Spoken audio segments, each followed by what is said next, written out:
लखीमपुर खीरी में प्रशासन के द्वारा जारी किए गए शारदा नदी में खनन के पट्टे के विरोध में व्यापारियों और किसानों ने सड़क पर उतरकर विरोध प्रदर्शन कर सूबे के मुख्यमंत्री योगी आदित्यनाथ से पलिया में जारी किए गए खनन के पट्टे को निरस्त करने की मांग कर रहे हैं।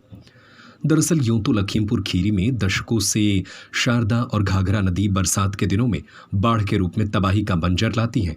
इससे जिले की 5 तहसीलों की 10 लाख से अधिक की आबादी प्रभावित होती है और हजारों एकड़ फसल बर्बाद हो जाती है। शासन प्रशासन के द्वारा बनाई गई बाढ़ निरोधक परियोजना धरी की धरी रह जाती है। सरकार का लाखों रुपया बाढ़ के पानी में बह जाता है और इलाके के लोगों को बर्बादी के साथ बाढ़ छोड़कर चली जाती है।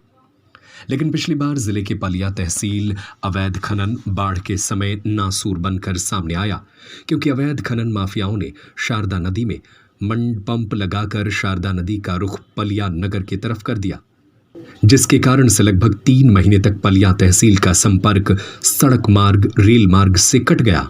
पलिया शहर समेत 40 गांव की 4 लाख की आबादी को नरक वाली जिंदगी जीने के लिए मजबूर कर दिया गया। लोगों वहीं बाढ़ में एक दिल को झकझोर देने वाली घटना भी घटी, जब 2 भाई बहन बेहतर शिक्षा के लिए पलिया नगर में किराए का कमरा लेकर पढ़ाई कर रहे थे। बाढ़ के दौरान टापू बन गया। पलिया में छात्रा की तबीयत बिगड़ गई।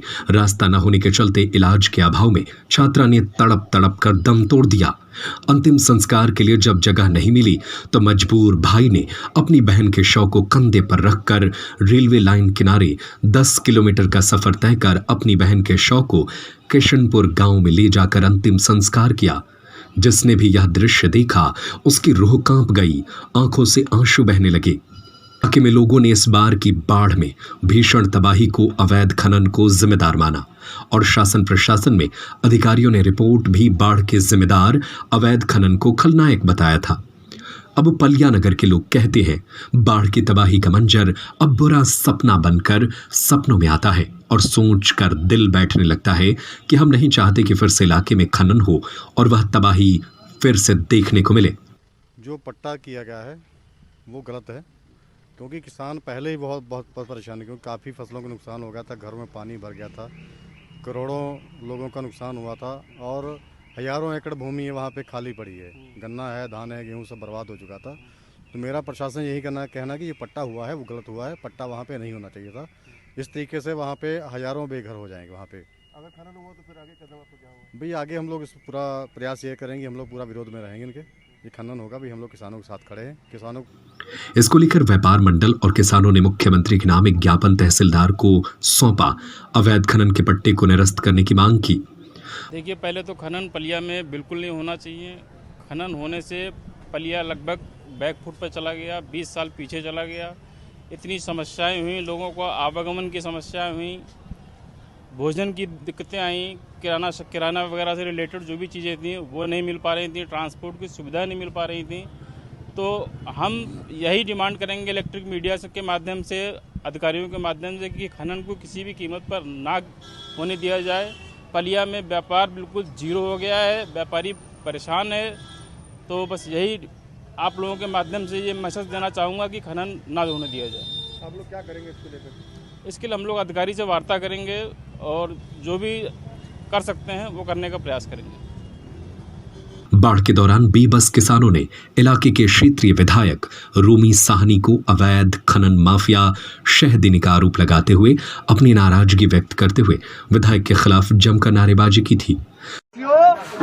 इधर ध्यान मार के देखिए, यहाँ पे जो है क्रिकेट खेला जा रहा है। शारदा में, पलिया शारदा में क्रिकेट खेला जा रहा है। यहाँ पलिया शारदा में क्रिकेट खेला जा रहा है और यहाँ प्रशासन की कोई जिम्मेदारी नहीं है कि वहाँ से हम जहाँ पे जो है खनन माफिया ने रेता निकाली थी। मैं तो रोबी साहनी को सीधा कहता हूँ कि आपने ये काम किया है। इन्होंने वकील के ऊपर मुकदमा किया है, मेरे पे मुकदमा करके दिखाओ। भारतीय किसान यूनियन के हम बोल रहे हैं, आप जो है हमारे पे मुकदमा। अपनी जनता की नाराजगी के चलते इलाके के जादूगर कहे जाने वाले विधायक रूमी साहनी का दिन का चैन और रातों की नींद उड़ी हुई थी।